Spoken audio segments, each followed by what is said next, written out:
आपके हैं दोनों, ये आखिरी गेट के बाहर खड़े हैं, जो काम करना है आप जिसे चाहो उसे करवा दो। मुझे ऐसा लगता है ऐसे ही नहीं तो मजाक नहीं हो सकता ये। वो तो ऐसे ही उन्होंने बैठे थे और सामने दरवाज़ा था, बिल्कुल ऐसे बैठे सामने दरवाज़ा।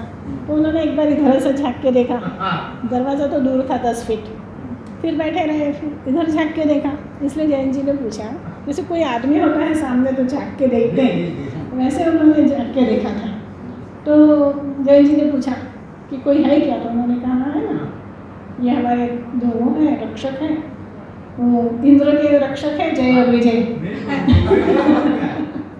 तो इंद्र के पास संपत्ति है अपार, इसलिए रक्षक की जरूरत पड़ती है। यहाँ उनके पास घर ढूंढने आए तो चवन्नी नहीं मिले और एक बिना फटा मतलब साबुत कपड़ा नहीं मिले, तो उसको रक्षक की क्या जरूरत थी? पर यह है कि उसका आशय उनका कहने का ये रहा होगा, मतलब उन्होंने इस तरह से उसको कहा, पर उनका कहने का आशय ये रहा होगा कि उनका संरक्षक उनके पास है। भले ही दिखने में दुनिया में बिल्कुल अकेले दिख रहे हैं, वो अकेले नहीं, उनकी व्यवस्था है, वो किसी व्यवस्था में रह रहे हैं, ऐसा कि उनकी पूरी व्यवस्था है। और जय और विजय दोनों उनको हासिल ही करनी थी ना, तो वो तो उनके साथ होना ही चाहिए थे ना, उसके बगैर वो उसको हासिल कैसे करते? वो उनका लक्ष्य था। तो इसलिए उसको मेरा मजाक नहीं कहेंगे, वो अर्थपूर्ण बात है, पर ऐसे एकदम विनोदी ढंग से जैसे कहते कहा भी उन्होंने उसी ढंग से।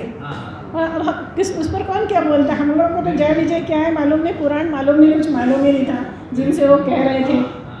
उन्होंने बोला कि इंद्र के वो रक्षक है, तो रक्षकों की ज़रूरत तो जब संपत्ति होती जब उनके पास दूसरी संपत्ति तो थी, उसके लिए उसी तरह के रक्षकों की ज़रूरत है, बाकी वो संपत्ति तो थी नहीं, तो वो संरक्षण में है, ये उसका रक्षक।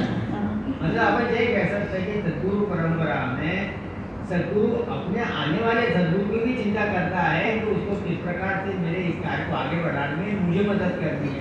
अपन ये भी कर सकते हैं कि एक जय मतलब श्री जी हो गए और दूसरी विजय मतलब भगवान परशुराम हो गए, दोनों बिल्कुल बैठे हुए हैं कि जो इन्होंने जो संपत्ति अर्जित की है व्यावहारिक तो खत्म हो गई। अब जो आध्यात्मिक संपत्ति जो इनके जो मालिक है, इसको कोई भी छीन न सके, ले न सके, और उनको छीनने में परिस्थितियाँ ही कारण होती हैं, और तो कुछ होता नहीं है, उसको वैसे तो लूटा जाता नहीं, तो वो विपरीत में भी उनके साथ संरक्षण है। दृष्टांत नहीं था, ऐसे बैठे गप्पे कर रहे थे और एकदम से आपको मतलब हमें एक ऐसा एक प्रसंग बताती हूँ कि उधर झूला डला था ना घर के बाहर, तो वहाँ स्मिता बैठी थी, वरुण साल भर का होगा, तो उसको गोद में लेके बैठी थी और पीछे वो एक लैट्रिन बाथरूम बनाया है उस गोले में और अपने घर का पीछे का हिस्सा है, तो एकदम से उसको लगा कोई है, उसने ऐसे झाँक के देखा और एकदम खड़ी हो गई, कोई है। तो फिर वो जाके देखा तो कोई आदमी पीछे से सड़क से घुस आया था अंदर पीछे से, फिर बाद में उधर दरवाज़ा वगैरह लगा के उसको लोहे का वो लगा करके बंद किया, क्योंकि सड़क से आने का इधर से आप भले ताला लगाओ, उधर से तो कोई भी आ सकता था, खुला था घर। तो उसको एक आदमी दिखा था, तो उसने उस समय में जिस तरह से देखा कोई आदमी, ठीक इसी तरह से सामने वो देखा था। इसलिए बिल्कुल देखने वाला कोई भी पूछेगा कि कौन है, आप किसको देख रहे हो, कोई है, ये तो निश्चित ही है कि कोई है।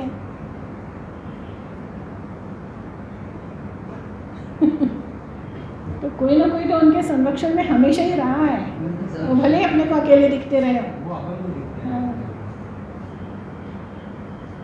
जितना बड़ा वीआईपी होता है उतना बड़ा सुरक्षा कवच होता है उसका। तो इस क्षेत्र में भी वो रहता ही होगा ना सुरक्षा कवच। समस्या ये आती है ना कि जैसे आपने प्रधानमंत्री मोदी है, आप प्रधानमंत्री मोदी के साथ 50 सिक्योरिटी है, तो जो घूम फिर रहा है वो सब दिख रहा है कि ये सिक्योरिटी है करती है, लेकिन श्रीजी की या साहब की सिक्योरिटी तो किसी को दिखे नहीं रही ना, वो अकेले खुद ही देख रहे हैं। तो दूसरा तो सवाल पूछेगा ही कि आप कहाँ देख रहे हो, हम तो यहाँ सामने बैठे हैं, आप हमारी तरफ देख रहे हो क्या दाएं बाएं देख रहे हो? दिखा होगा जो भी दिखा होगा उनको कुछ ना अच्छा एक इधर देखा, फिर थोड़ी देर बाद उन्होंने उधर झक के देखा। हमेशा इसलिए रहते होंगे कि परिस्थिति हमने ऐसी निर्माण करी है, उनको थोड़ा धैर्य भी तो चाहिए, आंतरिक बल भी तो चाहिए, इसलिए उनको उन्होंने धैर्य नहीं बोला होगा। परिस्थिति हमने निर्माण करी और तो भी उसमें से निकालने का रास्ता भी बताए, लेकिन आंतरिक बल तो होना चाहिए, ये बल के लिए होंगे वो, है ना?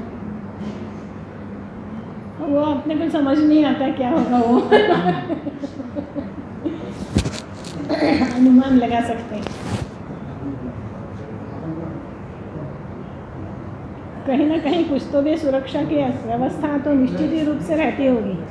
कहीं जैसे साहब उस समय में चले गए और मान लो उनको जेल हो जाती, मान लो हम लोगों को रहना पड़ता 15 दिन, हम इतने सूने में रहते थे, इतने सूने में रहते थे कि कोई कुछ करके चला जाए तो 15 दिन बाद वो आते तभी पता चलता इतना सुना था, आवाज़ कहीं जानी नहीं थी, आसपास कहीं कोई नहीं था, दूर दूर तक, तो इतना सुना था। पर उनको चिंता एक भी दिन नहीं हुई कि वो जाएंगे और ये लोग अकेले कैसे रहेंगे, ये उनको नहीं लगा न वो अपनी व्यवस्था करके गए। तो एक किसी भी तरह का संरक्षण को वो महसूस करते थे। और उनके दृष्टांत में श्री जी ने पूछा था रखवालदार पाइजे का तो कोई ना कोई रखवालदार तो था।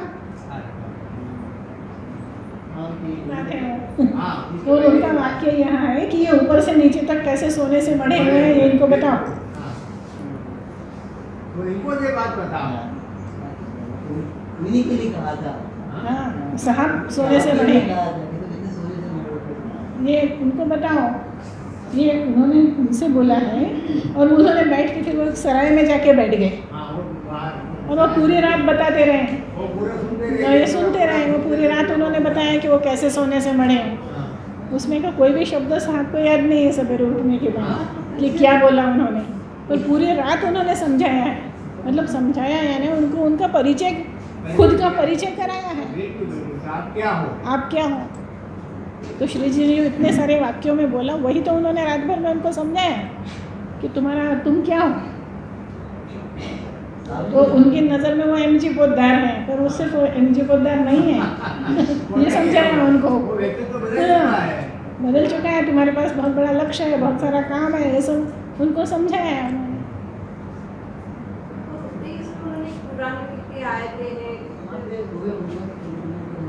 उनको दृष्टांत नहीं हुआ था, उनको प्रत्यक्ष दिखे थे, ऐसे ऐसे जैसे ऐसे दिखे थे, दृष्टांत नहीं हुआ था, बातचीत नहीं हुई,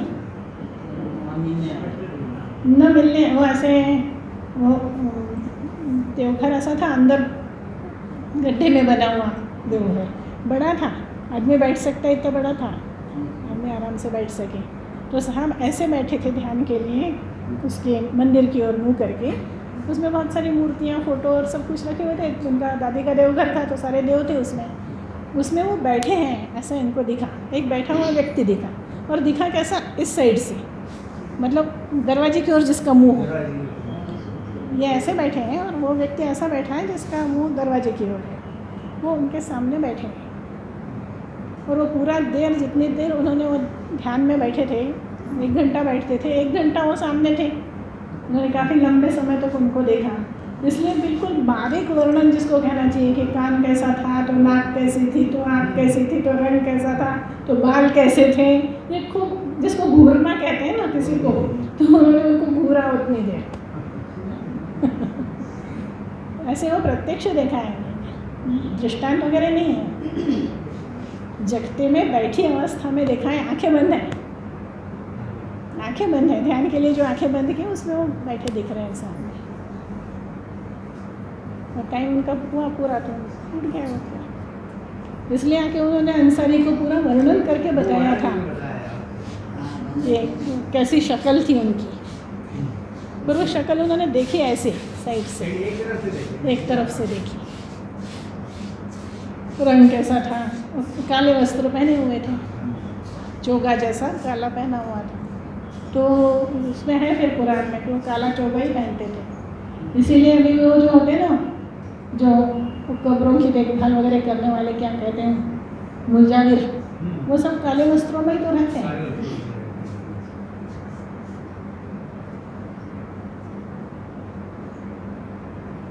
हमसे साहब को भी लगा होगा कि हमारे परिवार में साहब को किसी मुझे पढ़ा उन्होंने बताया होगा तो वरना आपको इसके पहले साहब ने तो परिवार साहब के बारे में पढ़ा नहीं था ना, इसीलिए तो उनको समझ नहीं आया ना कि कौन दिखा उनको। अंसारी को इसलिए उन्होंने बताया कि ऐसा ऐसा दिखा, ये शंका हुई कि होना चाहिए वही, इसलिए उनको बताया। फिर उन्होंने कहा कि आप कह रहे हैं वो वर्णन मोहम्मद साहब का है। फिर उन्होंने कुरान में से वो निकाल के बताया उनको, उसी दिन ले करके आए कि देखिए नाक नक्श का वर्णन किस तरह से, जैसा आप बता रहे हो, रंग भी वैसा ही है, बाल भी वैसे ही हैं।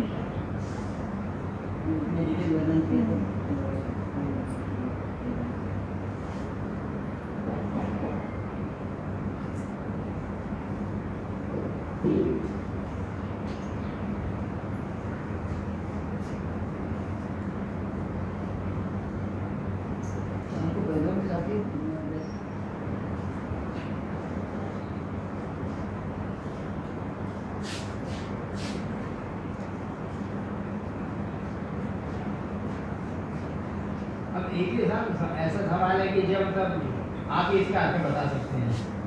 संस्कृत में जैसे भगवान एक जगह भगवान परशुराम जी ने खुद श्री जी को कहा है कि तुम भी राम होता हो, तुम भी राम हो। तो क्या सदगुरु परंपरा में जो भी सदगुरु आता है वो सभी राम अवतार है? तो फिर हम साहब को भी एक राम अवतार का स्वरूप को नहीं मानते हैं। श्री जी सबको फोटो दिखाते बोलते शिव शंकर शिव अवतार जो है उनको को नहीं राम बोलते, कह रहे हैं उनके सदगुरु भगवान तुमने जो काम किया बहुत अच्छा काम किया, तुमने शिष्य बहुत अच्छा चुना, तुम्हारा काम सब आगे बढ़ रहा है। तो उनके शिष्यों को तो वही पावर देना चाहिए नहीं, मैं आप भी राम हो, आप भी राम के अवतार के एक छोटे से अंश हो। हम तो इधर कहते हैं कि आप ईश्वर अवतार हो, आप हो अंशावतार, ठीक है सब मान लीजिए। लेकिन जब मनुष्य रूप में आप आए हुए हो तो उसमें जब श्री जी को राम कहा जा सकता है तो साहब को नहीं कहा जा सकता। मुझे प्रश्न नहीं समझ में आया। उन्होंने एक है कि जो राम हुआ, जो कृष्ण हुआ, वही मानव पुत्र के रूप में अवतरित हुआ। वो मानव पुत्र है, उनके यहाँ मानव पुत्र है। लेकिन उनका जो योगेश शिष्य उनके साथ जुड़ा हुआ है तो उसको भी हमको अधिकार है कि हम जब आपने पूरी शक्ति हमको ट्रांसलेट कर दी, सब पावर हमको दे दिए, राम के या उसमें आज शामिल हो गए ना, फिर उसी फैमिली में आप हमको अलग रखे हुए हो और 3 जन आप राम बने हुए हो, ऐसा क्यों? नहीं, वहाँ हमेशा उसमें अब आशा ही ग्रहण करेंगे, उसमें उन शब्दों पे नहीं जाएंगे। जो राम हुआ, जो कृष्ण हुआ, वही अभी मानव पुत्र में के रूप में अवतरित हुआ है। यानी जैसे राम ने कार्य किया है, जैसे कृष्ण ने कार्य किया है, वैसे ही मानव पुत्र बन करके तुमको कार्य करना है, ये उसका अर्थ हुआ। अब राम यानी वही राम है ऐसा मैं नहीं समझती हूँ कि उसका इस तरह का शब्द का अर्थ होगा। राम का अर्थ अग्नि होता है, ठीक है, तो इसलिए उन लोगों ने कैसे कार्य किया धर्म स्थापना का, ऐसे ही कार्य आपको करना है। तो मानव पुत्र के रूप में आप आए हो, आपको वही काम करना है। और भगवान बुद्ध के इसमें उनको ये पता लगा कि आधा रहा काम, यज्ञ बंद करवाए अपूर्ण कराने के लिए उनको आना है, तो ये उनका परिचय उनको दिया है। और अब आप ये देखो कि साहब को जो चरण के लिए 4 वाक्य उन्होंने बताए, उसमें से एक वाक्य कि बुद्ध अवतारी अपूर्ण रहा कार्य पूर्ण करने करता मैं आलो है, ये आपको दोहराना है। तो फिर वो जो बुद्ध उनके आप जो प्रश्न कर रहे हैं उसका उत्तर है कि वो जो हाँ श्री जी जब ये कहते हैं वाक्य कि भगवान बुद्ध का अधूरा काम पूरा करने के लिए मैं आया हूँ, वही साहब को भी कहना है कि भगवान बुद्ध का अधूरा रहा काम पूर्ण करने के लिए मैं आया हूँ। अब यहाँ मैं यानी श्री जी तो होगा नहीं, मैं यानी मैं ही होगा ना, मैं। तो वो है ना, फिर उसका उत्तर वहीं पे है। वो जो 4 वाक्य दिए हैं उसमें कि 2 मैं साहब के हैं और 2 मैं श्री जी के हैं, 2 श्री जी के मैं हैं। पर जब आप मैं कहते हो तो मैं होता है वहाँ, फिर वो श्री जी नहीं होते। हाँ, वो उनके लिए जो मैं आया है, जब उस वाक्य को मैं बोलूँगी तो वो मैं हो जाऊँगी ना उसमें, बिल्कुल। कि वो श्री जी नहीं वो रहेंगे। श्री जी है। तो वो जो आप कह रहे हैं वो राम और कृष्ण या कुछ भी जो कुछ भी, तो 4 वाक्य उन्होंने दिए हैं उसके, नहीं, ये जहाँ वो समान है, जहाँ वो समान है। और राम और कृष्ण का जो राम हुआ, जो कृष्ण हुआ, वही मानव पुत्र में यहाँ राम वापस आए हैं, हाँ। कृष्ण, ऐसा अर्थ नहीं है ऐसा उसका। अर्थ नहीं है, अगर हम ऐसा अर्थ लेते हैं तो वो संकुचित अर्थ है। वो सब कुछ गलत हो जाता और है। जो राम हुआ यानी इस तरह होकर के उसने जो कार्य किया और जनता के सामने एक आदर्श प्रस्तुत किया। जो कृष्ण हुआ जिसने उस समय में गीता दी और एक मार्गदर्शन किया, वही अब मानव पुत्र के रूप में आया है। पहले वो राम के रूप में आया, वो जो कोई भी है वो है दूसरा ही कोई, वो कोई राम नहीं है। वो राम के रूप में आया, वो कृष्ण के रूप में आया, अब मानव पुत्र के रूप में आया। तो राम तो छोटे हो गए, राम छोटे। अगर राम आए वो ऐसा कहेंगे तो श्री जी छोटे हो गए। श्री जी छोटे। तो मुझे श्री जी छोटे नहीं लगते, मुझे इसलिए मैं इस राम कृष्ण से नहीं जोड़ती हूँ। नहीं जोड़ सकते। तो जो राम हुआ यानी जो व्यक्ति राम के नाम से आया एक समय में कृष्ण के नाम से आया, वही मानव पुत्र के नाम से आया है।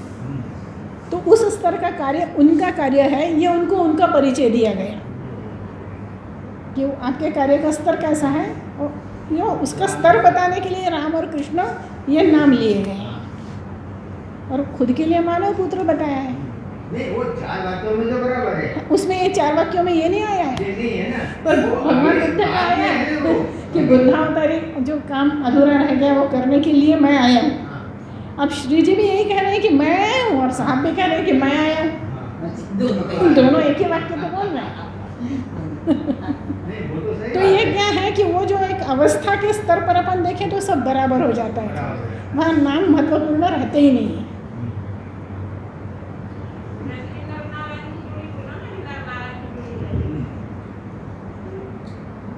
हाँ, वो भी अपन देखते हैं तो एक धार्मिक दृष्टिकोण से देखें तो, अगर आप उस किताब को मानते हो तो।